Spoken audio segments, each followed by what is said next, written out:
Ladies and gentlemen, thank you for standing by, and welcome to the Lilly Q1 2025 earnings conference call. At this time, all participants are on a listen-only mode. Later, we will be conducting a question-and-answer session, and instructions will be given at that time. Should you require assistance during the call, please press star, then 0, and an operator will assist you offline. I would now like to turn the conference over to your host, Mike Zapar, Senior Vice President of Investor Relations. Please go ahead. Good morning. Thank you for joining us for Eli Lilly and Company's Q1 2025 earnings call. I'm Mike Zapar, Senior Vice President of Investor Relations. Joining me on today's call are Dave Ricks, Lilly's Chair and CEO, Lucas Montarce, Chief Financial Officer, Dr. Dan Skoronski, Chief Scientific Officer and President of Lilly Immunology, Anne White, President of Lilly Neuroscience, Ilya Yuffa, President of Lilly International, Jake Van Naarden, President of Lilly Oncology, and Patrick Johnson, President of Cardiometabolic Health and Lilly USA. We're also joined by Mark Heumann, Wes Hall, and Wai Wong of the Investor Relations team. During this conference call, we anticipate making projections and forward-looking statements based on our current expectations. Our actual results could differ materially due to several factors, including those listed on slide 4. Additional information concerning factors that could cause actual results to differ materially is contained in our latest Form 10-K and subsequent filings with the SEC. The information we provide about our products and pipeline is for the benefit of the investment community. It is not intended to be promotional and is not sufficient for prescribing decisions. As we transition to our prepared remarks, please note that our commentary will focus on our non-GAAP financial measures. Now, I'll turn the call over to Dave. Thank you, Mike. Q1 was another exciting quarter. We increased our revenue, advanced our pipeline, invested to drive future growth, and shared the first phase 3 clinical data from our oral GLP-1, or orforglipron. Dan will share more detail during the R&D update, but we're pleased with the results from the ACHIEVE-1 trial for orforglipron in patients with type 2 diabetes. These data met our expectations and are the first step to delivering our overall goal for the program, which is to create a medicine that offers injectable GLP-1-like efficacy, safety, and tolerability with the convenience of a once-daily pill that can be manufactured at scale to meet global demand. This scientific breakthrough has the potential to eventually impact hundreds of millions of people around the world with chronic diseases, and we expect phase 3 data from 7 global clinical trials to read out over the next 12 months across type 2 diabetes and obesity. We also expect potential regulatory submissions for obesity to begin worldwide by the end of 2025. On slide 6, we list Q1 financial metrics and highlight progress related to our strategic deliverables. Revenue grew 45% compared to Q1 of 2024.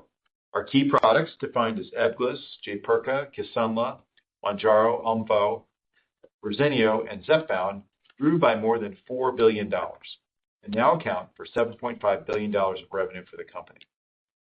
In addition to the orforglipron readout, we achieved several other key pipeline milestones this quarter. They include the approval of Jaypirca in the EU for CLL, the approval of Omvoh in the US, EU, and Japan for Crohn's disease, and the initiation of a phase 3 program for olomorasib in resected adjuvant non-small cell lung cancer.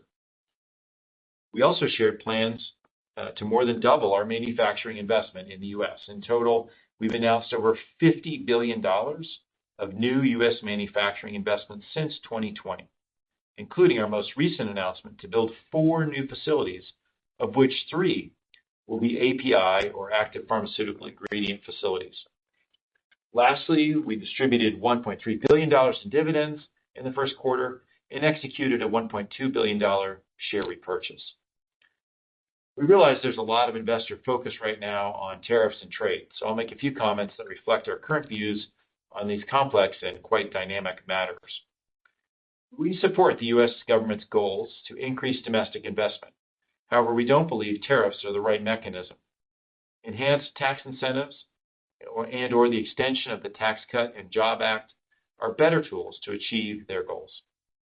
The announced tariffs currently in effect do not materially change Lilly's 2025 financial outlook.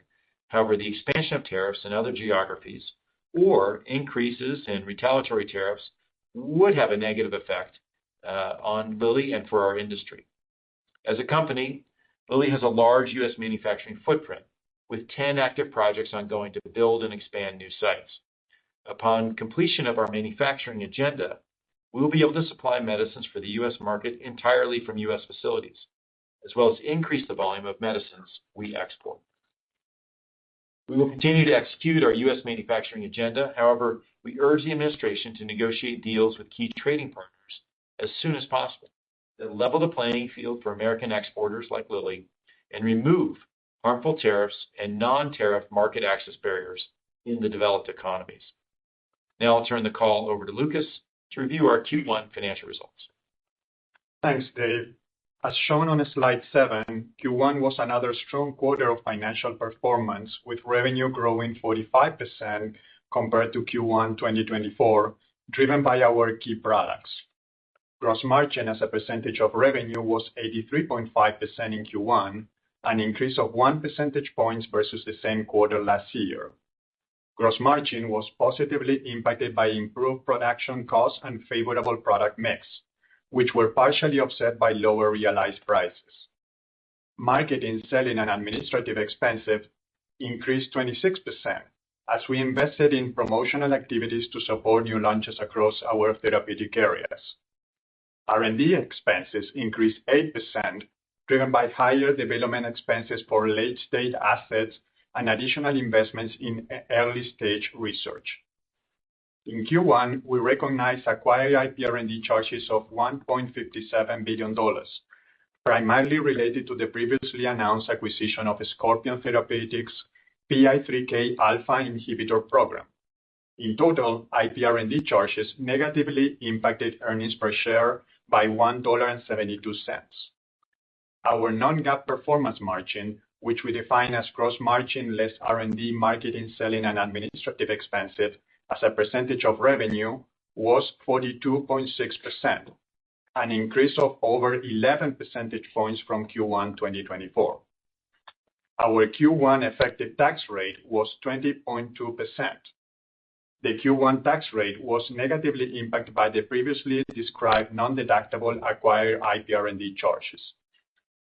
At the bottom line, we delivered earnings per share of $3.34 in Q1, inclusive of the negative impact of $1.72 from acquired IP R&D charges. This compares to earnings per share of $2.58 in Q1 2024, inclusive of 10 cents of acquired IP R&D charges. On slide 8, we quantify the effect of price, rate, and volume on revenue growth. U.S. revenue increased 49% in Q1, driven by strong volume growth of our key products, including Zepbound and Mounjaro, partially offset by a 7% decline in price. Moving to Europe, revenue increased 71% in constant currency. Q1 2025 was positively impacted by a one-time benefit of $370 million related to further restructuring our alliance with Boehringer Ingelheim. Excluding this benefit, constant currency revenue grew 46%, driven primarily by Mounjaro, partially offset by a 7% decline in price. Japan revenue grew 15% in constant currency, with volume growing 16%, driven by Mounjaro and Jardiance. Moving to China, Q1 revenue increased 21% in constant currency. Volume growth was primarily driven by Mounjaro. As a reminder, we recently initiated a limited Mounjaro launch in China, with the expectation to gradually increase commercial launch in the second half of 2025 as supply becomes available. Revenue in the rest of the world increased 17% in constant currency, primarily driven by volume growth from Mounjaro and, to a lesser extent, Verzenio. Slide 9 provides an update on the performance of our key products. Beginning with immunology, we have seen encouraging U.S. uptake of Ebglyss in atopic dermatitis. New patient starts are increasing, and we are making good progress securing access and reimbursement. Ebglyss is currently covered by 2 of the largest pharmacy benefit managers, and we expect further access improvement later this year. As of May 1st, Ebglyss will be reimbursed on plans that account for 60% of people who are commercially insured. For Omvoh, we have received approval of Crohn's disease across the globe as a second indication. Commercial activities is going to drive new patient starts in this larger patient population. Moving to oncology, Jaypirca was recently approved in Europe for relapsed or refractory CLL in patients who previously treated with a BTK inhibitor. We anticipate launches beginning in Q2. We also expect readouts from additional global phase 3 trials later this year, which we believe will be important to evaluate Jaypirca in earlier settings of CLL, including a head-to-head comparison with ibrutinib. Verzenio global sales grew 10% in Q1, as Verzenio continues to be the standard of care in high-risk early breast cancer. As expected, we have seen some impact from competition in early breast cancer. However, Verzenio's share of market in high-risk early breast cancer is stable, and total prescriptions continue to grow. U.S. prescription grew by 7% in Q1, partially offset by the wholesaler inventory destocking in the quarter. International volumes for Verzenio grew 30% in Q1. Within neuroscience, Kisunla is now approved in 12 countries. We have seen a steady increase in the use of blood-based biomarkers, the conversion rates from diagnosis to treatment, and the number of new patients starting treatment in both the U.S. and Japan. While it is encouraging to see progress, we do still expect that it will take some time to build this market. We expect U.S. regulatory action for the modified dosing regimen for Kisunla in the next few months. Finally, moving to cardiometabolic health, both Mounjaro and Zepbound posted a strong revenue growth. Mounjaro sales were $3.8 billion, more than double the same quarter last year. In the U.S., Mounjaro exited Q1 as the market leader in new prescription within diabetes incretin analogs. Outside the U.S., Mounjaro has launched in over 40 countries, and Q1 was another quarter of steady sequential growth. We recently launched in India and Mexico and plan to continue with additional countries throughout 2025. Our focus internationally is on seeking reimbursement for type 2 diabetes and developing the ecosystem to treat obesity as a chronic disease. Zepbound performance was also robust, as sales increased by $1.8 billion to $2.3 billion in the quarter. Zepbound is the U.S. branded anti-obesity market leader in both total prescription and new prescription, reaching 60% and 74% respectively at the end of Q1.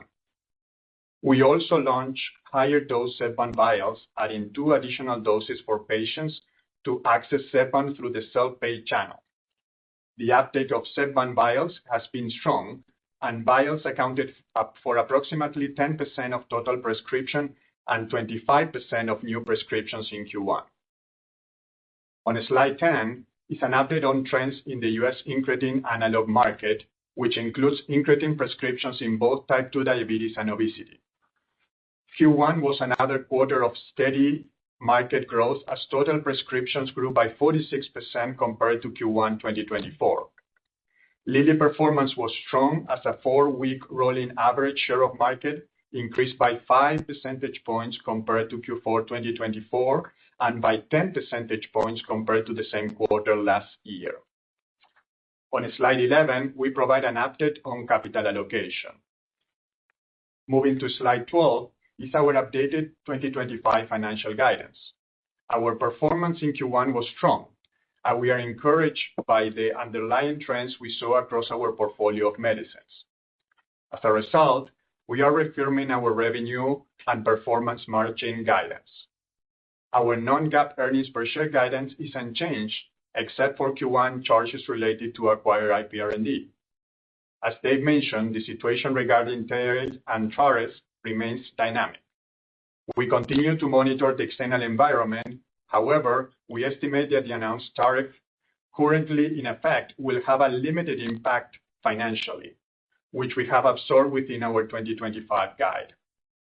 Now I will turn the call over to Dan to highlight our progress on R&D. Thanks, Lucas. I'll start with key data from our recently completed orforglipron phase 3 trial. and provide some context on our development plans and timelines for this important molecule. I previously said that our hypothesis was that orforglipron could deliver efficacy, safety, and tolerability similar to the best seen for available GLP-1 monotherapy injectables. I believe the results from ACHIEVE-1 trial support that hypothesis. Let me start with efficacy. Beginning on slide 13, you can see the reduction of 1.3 to 1.6% for hemoglobin A1C.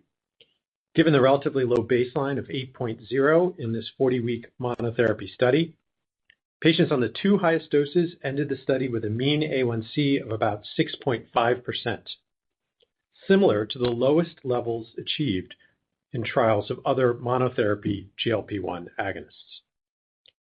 In fact, with orforglipron, more than 65% of patients achieved an A1C less than or equal to 6.5%, which is below the American Diabetes Association's defined threshold for diabetes. In a key secondary endpoint, orforglipron also helped people with diabetes lose approximately 16 pounds, or 7.9% of their body weight at the highest dose. These data are in line with weight loss demonstrated with existing injectable GLP-1s in patients with diabetes, especially when considering the baseline weight and other demographic factors in this trial. Given that the study was only 40 weeks in duration, participants had not yet reached a weight plateau at the conclusion of this study. This result is encouraging as we look ahead to our first phase 3 readout in people with obesity that we expect in Q3. Most importantly, we were pleased to see the safety profile of orforglipron in this trial. The most common adverse events were gastrointestinal, which is consistent with the GLP-1 class. We did not see any hepatic safety issues in ACHIEVE-1. As you can see on slide 14, discontinuations due to adverse events were low, with only 4 to 8% of patients discontinuing orforglipron due to adverse events.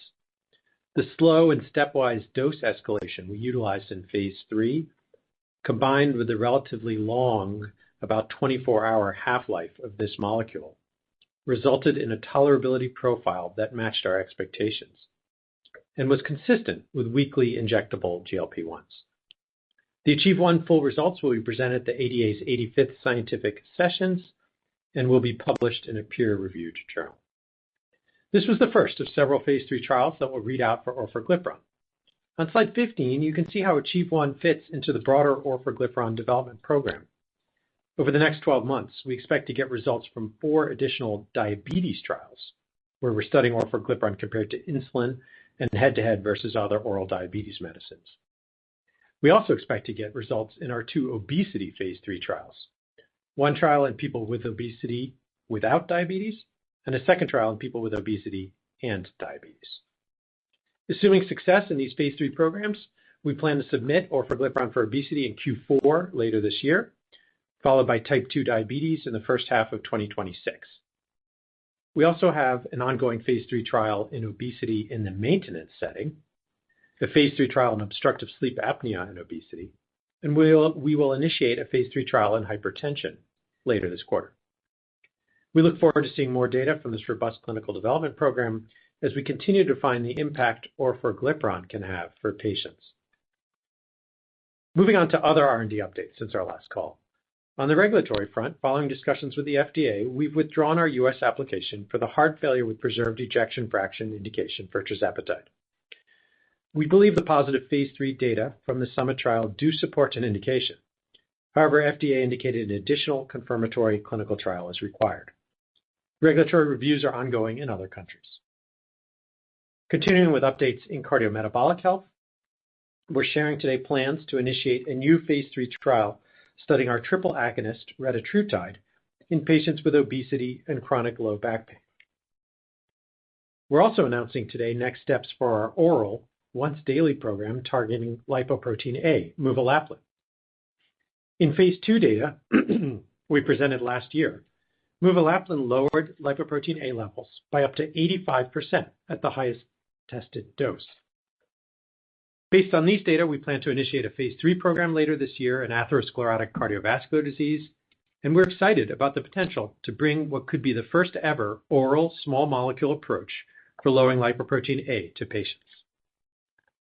Moving to oncology, we've now started a new phase 3 program with olomorasib in KRAS G12C mutant resected adjuvant lung cancer. This is the third potential indication that we're simultaneously pursuing for olomorasib. Across our therapeutic areas, we made good progress in our early phase portfolio, and we advanced 5 new medicines into phase 1 clinical trials, as shown on slide 16. I'll now turn the call back to Dave for closing remarks. Thanks, Dan. We know uncertainties exist right now in trade, tax, and international relations. While Lilly is actively engaged in shaping the external environment, we're mostly focused on executing our winning strategy, discovering, developing, and making new medicines that can help people live healthier lives. We made good progress this quarter, and we are well positioned to deliver strong and sustained growth going forward. Now I'll turn the call over to Mike to moderate our Q&A session. Thanks, Dave. We'd like to take questions from as many callers as possible. Consistent with prior quarters, we will respond to one question per caller, and we'll end the call promptly at 11 a.m. Paul, please provide the instructions for the Q&A session, and then we're ready for the first caller. Certainly. At this time, we will be conducting a question and answer session. If you have any questions, please press star 1 on your phone at this time. We ask that participants today limit themselves to one question. If you do have a follow-up question, please rejoin the queue by pressing star 1 at any time. We also ask that while posing your question, you please pick up your handset if listening on speakerphone to provide optimum sound quality. Please hold while we poll for questions. And the first question today is coming from Asad Haider from Goldman Sachs. Asad, your line is live. Thanks for taking the question. Dave, just, in light of the CVS formulary announcement this morning favoring Wegovy over Zepbound, there are clearly some investor concerns about the PBM dynamic in obesity, given what we've seen in other big healthcare markets in the past, where PBMs pit 2 companies against each other. So 2-part question. Number 1, what is your expectation on market share dynamics in the next weeks and months from the CVS formulary loss? And then second, can you talk to your strategy on how you're going to be navigating an environment where we could see PBMs continue to try and restrict formulary access between Zepbound and Wegovy? Thank you. Yeah, thanks for the question. We're not surprised that this kind of thing was announced. If we look at what's happening in the market, we're pretty deep into a replacement cycle, particularly on obesity, and tirzepatide, as we've highlighted on this call, is gaining a lot of market share. Basically, most of the growth in the category is happening with our medicine. Of course, the private pay market is an important segment.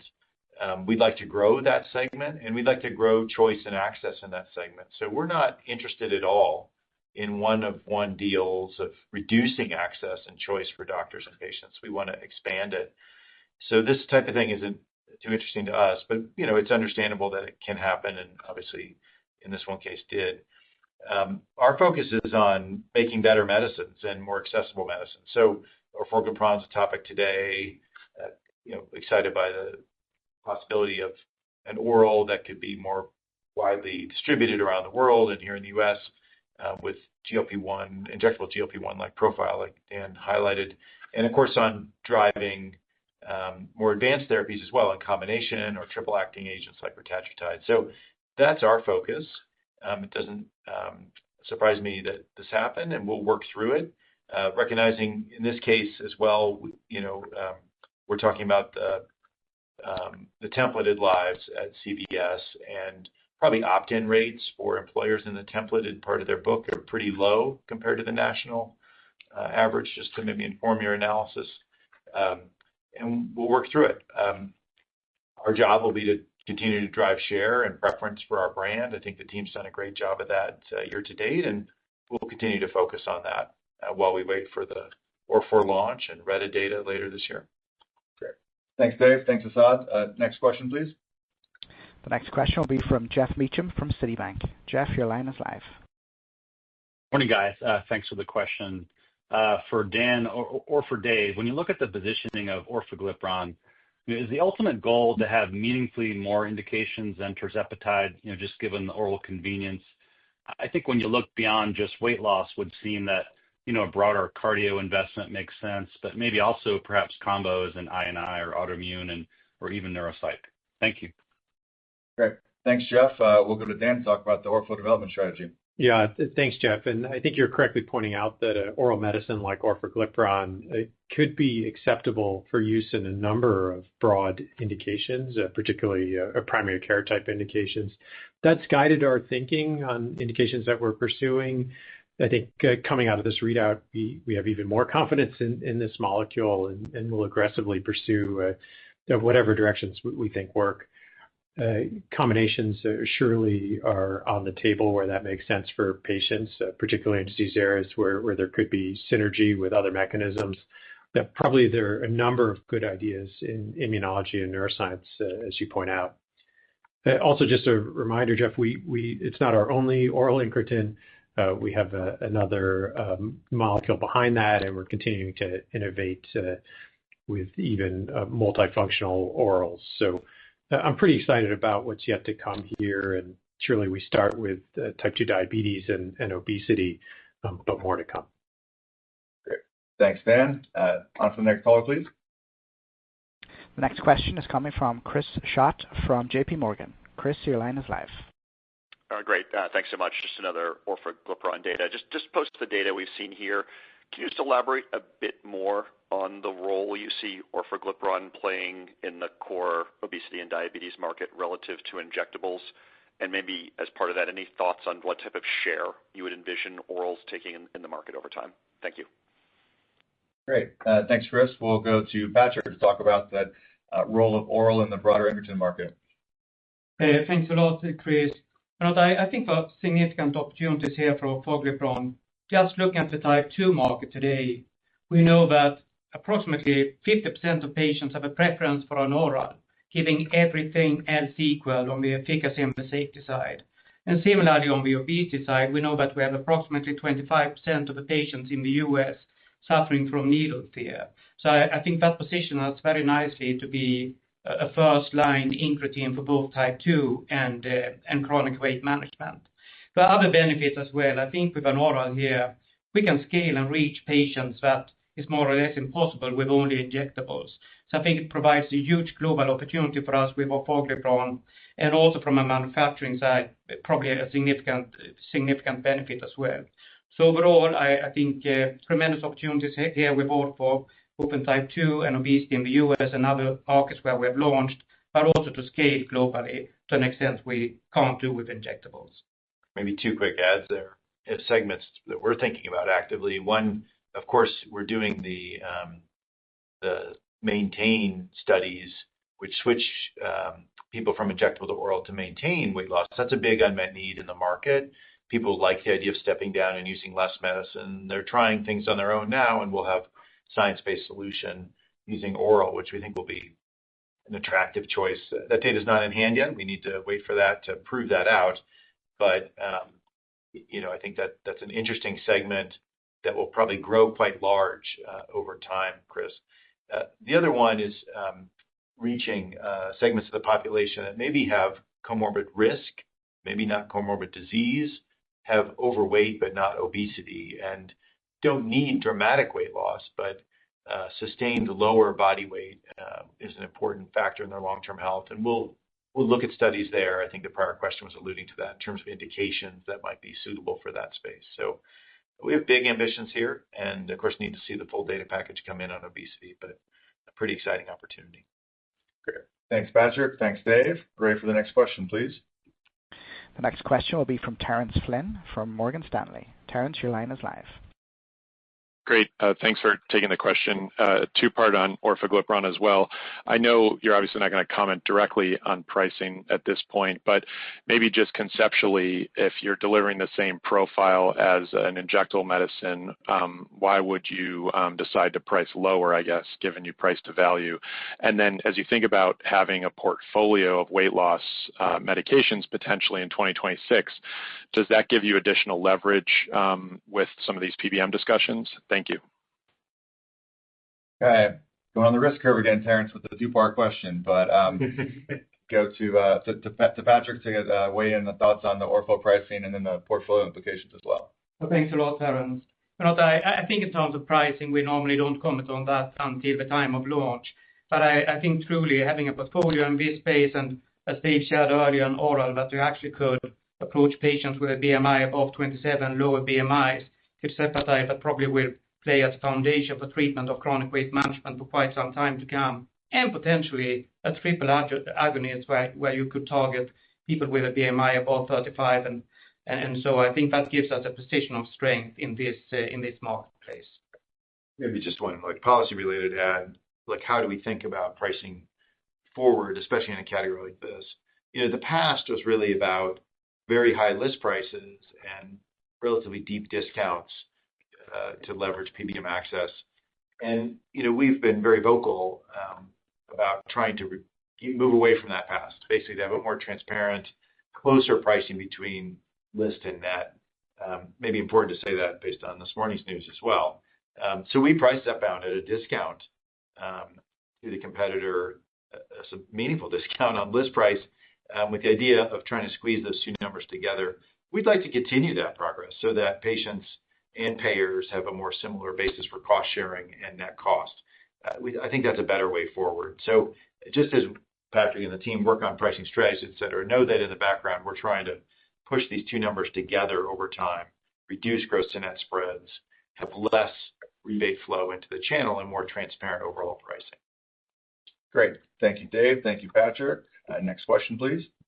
The next question will be from Mohit Bansal from Wells Fargo. Mohit, your line is live. Great. Thank you very much for taking my question. I think going back to the CVS announcement this morning, there are two ways to look at it. I mean, one could be, which, obviously the stock reaction is like that. It seems like, a Zepbound versus Wegovy kind of price war. Or the other way could be, looking at CVS comments, it seems like a lot of employers did not opt in, and CVS is finding a way to actually provide affordable access to this medicine. How do you view this development? And in longer term, I think, is it a battle versus GLP-1s you see, or is it a GLP-1 versus the access situation you see this is going to evolve over a couple of years? Thanks for the question, Mohit. I think, Dave, do you want to elaborate on some of the earlier comments about the CVS range? I think those are good questions to ask Novo and CVS, really. Just pointing out that the book of business we're talking about is smaller employers who tend to take the templated formulary. The opt-in rates already are low. So it is possible that depending on what net price that CVS is going to offer those clients, that you get more opt-in. I think that's a net good thing overall, because what we see, despite the press, is when employers opt in, they tend to not opt out. Employees like to be on these medicines. And there was a big study yesterday you may have seen from Aon, which looked at real-world data, which is very compelling. That within 2 years, there's ROI and a 40% reduction in MACE events in the real world, et cetera. So that could be good, as you're saying. On the other hand, I guess, we're focused on innovation and differentiation. We see kind of a mega category here that will have many different choices and solutions. And it seems like the wrong idea to reduce choice. Maybe there's patients who are taking Zepbound in one of these formularies, and as of July 1, they won't have that choice. I think they'll be quite upset about that. And we'll see how the market reacts and how much share it gets moved ultimately. But as I said, our preference is to expand access, not reduce it. Thanks, Dave. Next caller, please. Next question will be from Alex Hammond from Wolfe. Alex, your line is live. Thanks for taking the question. Just one quick one on Trailblazer-ALZ 3. So during the 4Q call, Dan mentioned that the team is closely watching the preclinical trial, and the study will read out when the target number of progression events were accrued. Can you update us as to where we are from that events point of view and remind us of what a successful trial looks like? Thank you. Great. Thanks, Alex. We'll go to Anne for the question on the welcome question on the Alzheimer's portfolio. Yes, thanks so much for a question on Alzheimer's. And as we mentioned in the past, we have completed enrollment in the TB3 study. And as you said, it's an event-based study, so the timeline for the readout is driven by this. And although our clinicaltrials.gov lists the date in 2027, we believe it could be earlier than that. So we're looking forward to that. Now, these are patients who have elevated levels of amyloid but no detectable symptoms. And our goal is to significantly reduce the risk that people ever experience the symptoms of Alzheimer's disease. So that's the goal of the study. The actual endpoint is time to event of clinical progression, and we measure that by the CDR global score. So really preventing people from moving to the symptomatic stage, which is the stage at which the greatest impact is happening. So what we saw on TV2 obviously got us very excited about the potential outcome here with the fact that patients earliest in disease and early symptomatic did so well and had such a significant slowing of progression, 60%. So we'll look forward to sharing more as the events occur. And again, we'll share more timing when we have those events reached. Great. Thanks, Anne. Next question, please. The next question will be from Seamus Fernandez from Guggenheim. Seamus, your line is live. Thanks for the question. So I'll go with another non-obesity question. How is Ebglyss tracking against your ambition of it being a best-in-class launch? Is your vision for peak sales in line with consensus sales of $2 billion, or do you see an opportunity materially higher than that? And if not, is the barrier related to Sanofi's claimed rebate wall or something else like the breadth of the label or perceived efficacy differentiation? Thanks so much. Great. Thanks, Seamus. We'll go to Dan to talk about the Ebglyss launch dynamics and some goals for the brand. Yeah, thanks, Seamus. We certainly do have high aspirations for Ebglyss. It's a great medicine. We saw amazing data in our clinical trials. I think this prepared us well to take on the market leader in atopic derm, which is a large and growing market. And in the early months of launch, we've seen good uptake, as you can see reflected in the numbers. And I think probably most telling is what we're seeing and hearing from physicians. Initially, I think in any launch, people try it in their most severe patients, people who might have failed other therapies, and when they see good responses there, they move it into the first-line setting.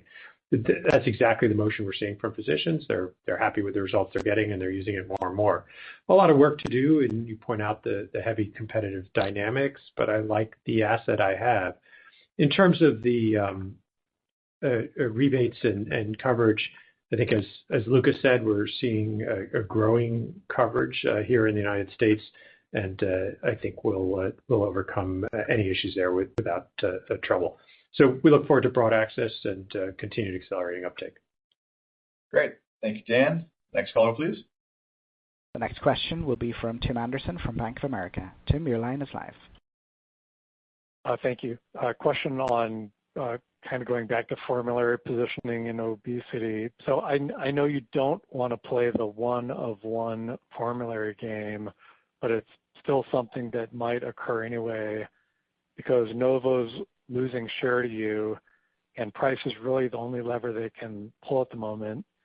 And some payers will look at one-of-one as a way to manage spend. I know that some states have already taken that approach. Now we're seeing CVS do it. So really the question is, I guess, of covered lives today, what % of payers already are having this one-of-one approach? And just, again, your view for how this is going to evolve going forward, whether you like it or not. Thank you. Thanks, Tim. For the next question on CVS, we'll go to Patrick. Yeah, thank you very much, Tim. You know, one-on-one is quite rare in the marketplace today when it comes to obesity. And as Dave said earlier, we deal with contract negotiations all the time, and we're not entirely surprised with the announcement this morning, taking into account Zepbound's strong performance. For us, we will just continue to execute as strongly as we can, and I think we have a tremendous momentum in the marketplace with a net switch that is quite significant to Zepbound in the marketplace. We will continue those efforts across the PBMs, Medicaid, and also Medicare, and of course our self-pay effort with buyouts as well. Great. Thank you, Patrick. Next question, please. The next question will be from Evan Seigerman from BMO Capital Markets. Evan, your line is live. Hi, guys. Thank you so much for taking my question. I wanted to touch on tirzepatide and HFpEF. The update was a bit surprising today. Can you provide some additional detail on what FDA wants to see in regard to additional data and what you didn't have from the Summit trial that was to demonstrate the clear enough benefit? Thank you. Yeah, thanks, Evan. We'll go to Dan for the question on the heart failure dynamics. Yeah, thanks, Evan. it's probably obvious to you as it is to us that was a study with a really strong and profound benefit for patients. So we're excited about the opportunity to help patients with that. I think from the FDA perspective, they want multiple trials to support this indication. I think that's probably where we ended it. It's possible we could get additional data from other trials to support a resubmission here. On the other hand, just remember that all of the patients in this trial and the proposed indication are already covered under the obesity indication. So it's not a new population to treat. It's rather a new benefit for people that might already be widely understood to doctors today. So it's a bit unfortunate we're in this position, and it could have a bit of a curtailing effect on investment in HFpEF, which is a pretty serious unmet medical need. So I'm sorry to see that, but it's kind of hard to think of the incentive for doing large outcome trials in this population that's already covered under an existing indication, and the benefits are well understood. Great. Thanks, Dan. Next question. Next question is from James Shin from Deutsche Bank. James, your line is live. Hey, good morning, guys. Thank you for the question. Maybe one for Lucas. I know revenue guidance was maintained, but is the mid to high single-digit price headwind still intact following the CVS formulary decision on Zepbound and also given the movement in FX? Thank you. Yeah, thank you for the question, James. Maybe just jumping into it right away. As you've heard, we are reaffirming our guide for the full year, that the midpoint continued to be in that 32% range for the year. We are off to a good start with the strong growth that we see in the first quarter. To your question about the price, yes, again, I mentioned last time, and I'm reaffirming now, again, that mid to high single-digit price erosion. We've seen that in the first quarter, by the way, -6% in price. So it's very consistent with what I shared in the last earnings call. So overall, I think that perspective has not changed, both in terms of the guide and our expectations on price for the year. Maybe just, again, to provide a little bit more perspective on how things evolve, on how we think about the guide. There are always dynamics taking place during the year, as you can imagine, and we factor those ones as part of our forecasting process. So as Patrick alluded, we are not surprised with this. And again, we will continue to navigate. We feel strongly about the update that we are seeing nowadays, and we will continue to navigate through this throughout the year. Great. Thank you, Lucas. Thanks for the question. Next question, please. The next question will be from Umer Raffat from Evercore. Umer, your line is live. Morning, guys. Thanks for taking my question, and congrats on recent orforglipron updates. I had a question, or two-part question on orfo safety. First, I recall you mentioned no hepatic safety signal was observed and no Hy's law. Could you confirm there was no numerical imbalance on ALT above 5 times? And on diarrhea, I recall it was in the low to mid-20s across the second highest and highest dose. How should we think about that heading into the obesity trial, especially with longer duration? Thank you very much. Thanks, Umer, for the question on the safety profile for orfo. Okay, thanks. Those are very specific questions, which I may not precisely know the answer to, honestly. But as far as the overall liver safety profile, including kind of mean changes and excursions from the mean, we didn't see anything of concern here, and it looked very similar to placebo. So I think we feel confident that additional data readouts coming, of course, but so far so good. I think with respect to rates of diarrhea, you're pointing out that they were a bit higher in this study than we've seen in previous studies. They were also higher in the placebo rate. I think we might need to move to an understanding of diarrhea rates as a sort of a ratio of drug to placebo, because they can be pretty variable depending on the country that you enroll the trial. And we saw that effect in this study with some countries having very high diarrhea rates in placebo and drug, and also the way that's ascertained by the investigator. So I didn't see anything of concern there, but I do note our trials probably across Lilly seem to have slightly higher diarrhea rates than others. But let's see what we see in the obesity rate. That's not the main focus here. Probably the more telling indicator of tolerability is going to be discontinuations due to adverse events. That's what probably matters the most in the real world. Great. Thank you, Dan. Thanks for the question. Next question, please. The next question will be from Steve Scala from TD Cowen. Steve, your line is live. Oh, thank you very much. My recollection is that Lilly used aggressive formulary positioning as a lever with touts against other IL-17 competitors and therefore reduced choice. Would you refresh our memories on what that did for touts in terms of share and incremental sales, and if you're willing to, at what discount? And how can that experience inform us on the outlook for Zepbound and Wegovy on the CVS formulary? Thank you. Great. Thanks, Steve. Dave, we'll go to you for the history on Biomeds. Yeah, so 7 years ago. No, we launched Taltz almost a decade ago. I have a different recollection. I was in charge of it at the time. Actually, we had a situation where we were the follower, and what we tried to do is go from 1 of 1 in a new category to 2 of 2. And that's what I think we more or less achieved over the course of the first 3 or 4 years of the brand. Of course, things have changed since then with IL-23s and now a third IL-17 entering, and you do see 1 of 1s. But I guess maybe a point to raise here is that kind of payer behavior is more common in the pharma industry when you have more than 2 players and when you have product profiles that are clinically kind of close to each other. Just pointing out in the obesity space, neither of those things are true. And it'll be interesting to see how this experiment works. We have more differentiation coming, so I think there'll be more choice needed in the marketplace, not less. It's really never been our strategy in a category to use the payer channel to drive share exclusively. Even when we had big advantages on clinical profile. Jardiance is an example of that, where we always sought to have multiple choices in that class. So different memory than yours, Steve, although you've been doing this a long time as well. And that doesn't mean we didn't have some situations that were 1 and 1 for Taltz, but it wasn't our preferred position. And frequently we didn't offer different rates to get there.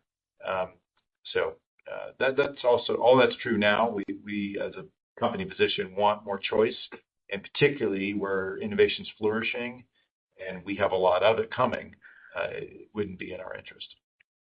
Great. Thank you, Dave. Next question, please. Next question is coming from Courtney Breen from Bernstein. Courtney, your line is live. Hi, everyone. Thanks for the question. Perhaps just following on from Steve's question as well. Can you clarify for us, because I think a number of investors are concerned, and obviously we see that in the share price today, how many current patients on Zepbound are being covered by CVS Caremark today? Okay, thanks for the question, Courtney. Maybe give some color on the rough magnitude, Patrick, on the CVS Zepbound interdynamics. Yeah, I don't have a specific number of lives to share today, but I think when you look at it, so back to, it's not the entire CVS account. We're talking about a subset of plans that Dave shared earlier. And we also need to understand what is the level of employer opt-in in those plans. And we believe it's not on the high end. So I think that's probably the guidance we can provide today. And I think we will just continue our efforts to drive increased employer opt-in across other plans and segments. But that's the number that's the only thing I can share today. Great. Thank you, Patrick. Next question, please. The next question will be from David Risinger from Leerink Partners. David, your line is live. Yes, thanks very much. So I'm hoping that you can comment, Dave, on discussions with the Trump administration on tariffs outside of the 232 investigation. So the driver of my question is that the countries of origin for Lilly's drugs, IP and API, are obviously not in countries that represent national security threats. And I'm curious about the discussions to satisfy the Trump administration's interests in having drug companies record more profits in the United States and generate more tax revenue in the United States. Thank you. Great. Thank you, Dave. Dave, go ahead. Pertinent question. You're correct in pointing out that the Section 232 mechanism is a national security mechanism, and that's where the pharma review sits today. Separately, there's an agenda item in the administration to repatriate supply chain, and one we support. And then thirdly, there's a question of raising revenue while they're going through a reconciliation process and so forth. So just on those three things, the 232 review, I think, has merit in the sense that if we look at what are really a lot of commonly used generic medications, some of which invented by Lilly long ago or other innovative companies, have moved toward offshore sources, single source sources, and potentially in competing countries where you can imagine a future conflict and a potential problem. We see that too. I think the branded industry would like to help with that problem if we could. Fundamentally, it's kind of a market mechanism problem where there's no real good pricing available, so there's not going to be an onshore presence till there is. But in the case of emergency, maybe we could work with them. I think there's a big question of whether tariffing that would do anything to move the supply chain, and maybe that's the subject of that review. And we would hope the 232 review would be the kind of cabin to that question.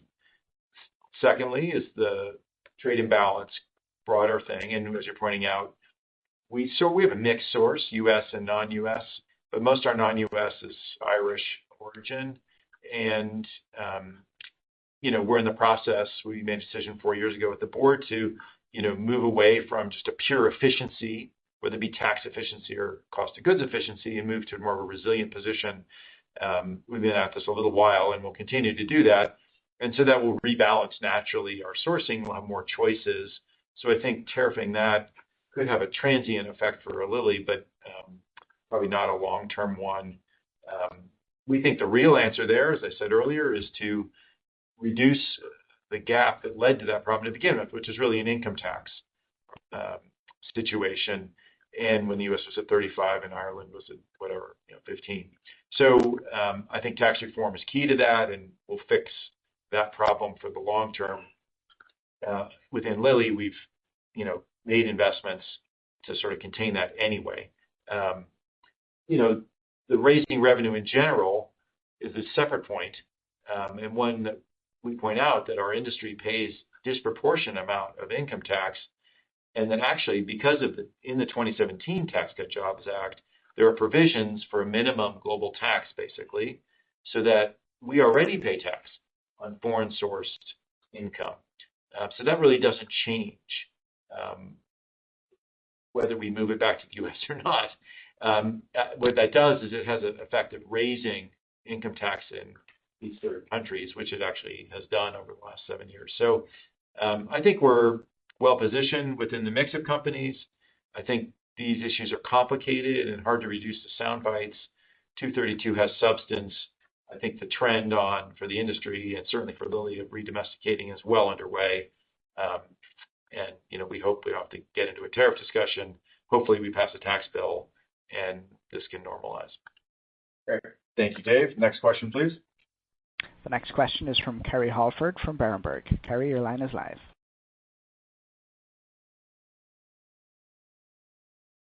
Kerry, please check your mute button. Your line is live. Apologies. Thank you. A question on the cash pay approach here in the US is about CVS also announced that its pharmacists will stock the Wegovy cash pay pens. So my question is whether Zepbound cash pay vials are available in the US in any pharmacy chain today. And given your enthusiasm for that opportunity, cash pay in general, I'm interested in whether you're considering additional channels outside your online Lilly Direct portal. Would that be an opportunity for you as well within the pharmacy chains in the US? And then a related question, do you ultimately intend to ever offer the Zepbound pens via the cash pay route, or do you intend to keep that separation? Thank you. Thanks, Kerry. Related question, again, getting close to the line there. But Patrick, do you want to take the question on the vials, the cash pay distribution, and if we would ever think of other formulations? Yeah. I think we're very pleased with the performance in our self-pay segment. And if we look just on Q1, we had revenues above $200 million there, and 25% of the MBRX for Zepbound are initiated in Q1 through self-pay, and 17% of the entire market MBRX in self-pay. And I think we stated from the beginning when we launched Lilly Direct that we did this to remove friction for patients and that we will continue to add products, add services, and other components. So I think you should expect more to come through Lilly Direct. I don't have anything to announce today, but I would just emphasize that the price change that we announced earlier this year and the launch of high-dose vials has significantly contributed to an even further acceleration of the market growth. So I think we are doing something here to really enable more patients to access those medications at a relatively competitive price. Great. Thank you, Patrick. Next question. The next question is from Akash Tewari from Jefferies. Akash, your line is live. Hey, thanks so much. It seems like your team's really going after the 75% of Americans who are both overweight and obese. Would long-term net pricing have to approach insulin levels for that to become reality? Additionally, the Street models long-term margins going above 50%, while your team's been insistent that that 40 to 45% range is really sustainable. How much of that delta is really us misunderstanding your volume over price approach to GLP-1s long-term? Thanks, Akash. We'll go to Patrick and then potentially Lucas to talk about both pricing long-term and margins. Well, I would say, when we look at the overall portfolio, I think we have stated from the beginning that we will continue to take a very disciplined approach here. But also what Dave shared, we probably see an evolution here where you see a delta in between list price and net price to patients. And I think that's pretty much what's guiding us from a portfolio perspective moving forward. Yeah, and I already commented from the pricing perspective. I think the pricing pressures are consistent with the trends that we have seen in the last 12 months, and that's what we are forecasting moving forward. It's a very dynamic situation as well, but we remain disciplined on our approach to provide optionality and have an open access for patients. Great. Thank you, Lucas. Thank you, Patrick. Next question. The next question is from Trung Huynh from UBS. Trung, your line is live. Hi, guys. Thanks for the question. Just on ortho obesity expectations. So in a similar way to outlining your thoughts on the ortho diabetes achieve data, how are you thinking about the weight loss for ortho in the attain obesity studies? And on the tolerability side of things, can you just give us any color on when you had those GI side effects and discontinuations in achieve?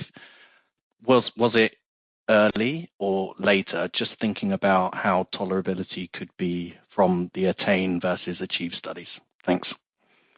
Thanks, Trung. We'll go to Dan for the ortho questions.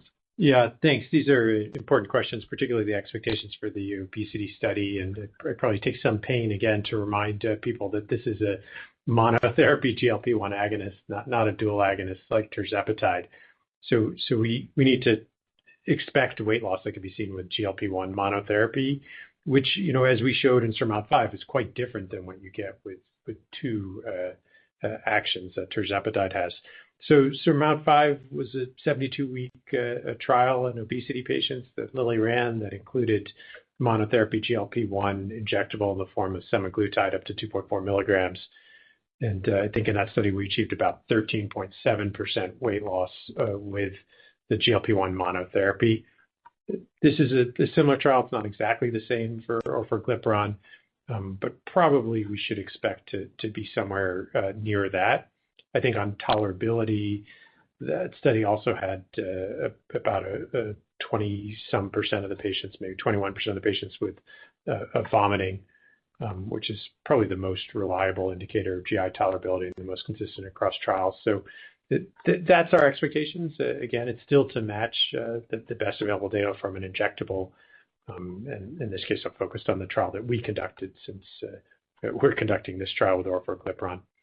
With respect to when did the discontinuations and tolerability events occur in the previous study, I think it was pretty similar to what we've seen in the past with injectables, that usually these things happen early in the study when people increase their dose. Actually, some of the difference between the top two doses was probably just a chance because it happened pretty early in the study when actually patients would have been on the same dose levels during the escalation scheme. So nothing of concern there. I think if we'd seen a different pattern with events happening late in the study, I think that would be more concerning, but that is not what we saw. Great. Thanks, Dan. We're going to try to do a couple more quick ones. So next question, please. The next question is from Carter Gould from Cantor. Carter, your line is live.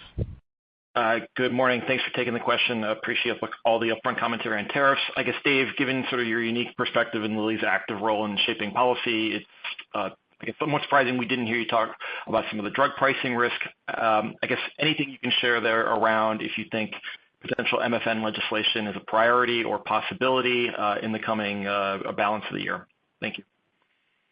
Yeah. Well, I think it's always a risk for the industry. I think we point out that it's not coherent to have a discussion about that without talking about real net pricing versus real pricing in Europe. And that pulls you into a PBM reform discussion and a 340B discussion. So it's a complicated matter. I think you have to ask what would be the vehicle for such a thing. And there's certainly appetite in both parties to pursue this. Our goal, by the way, long term is, to make sure that we can have a discussion, as I mentioned earlier, in trade with Europe that would really change how drugs are priced in that continent, and developed economies pay more for the R&D costs. That's the real answer here.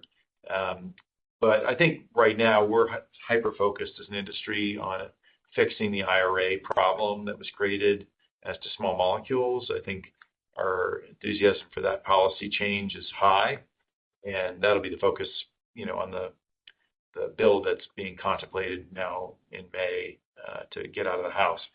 So that's the focus today, and we'll try to manage the risk you're talking about in the background, all the while pointing out that it can't be independently looked at as list price in the U.S. versus Europe. It's a nonsensical idea. Thanks, Dave. We'll try to squeeze in one or two more. Thank you. The next question is coming from Rajesh Kumar from HSBC. Rajesh, your line is live. Hi there. Thanks for taking my question. Just on access and coverage of Zepbound, could you update us on how that looks now compared to, say, a year back, same time?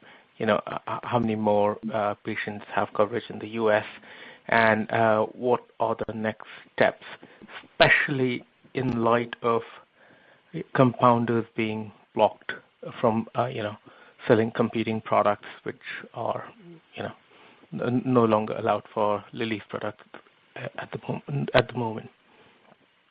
So go to Patrick for an update on Zepbound access progress. Thank you very much. I think we shared earlier that the formulary access is probably the easiest step, and the more challenging step is going to get employers to opt in. And we have made some significant progress there in 2024. We started the year with approximately 50% of the employers opting in.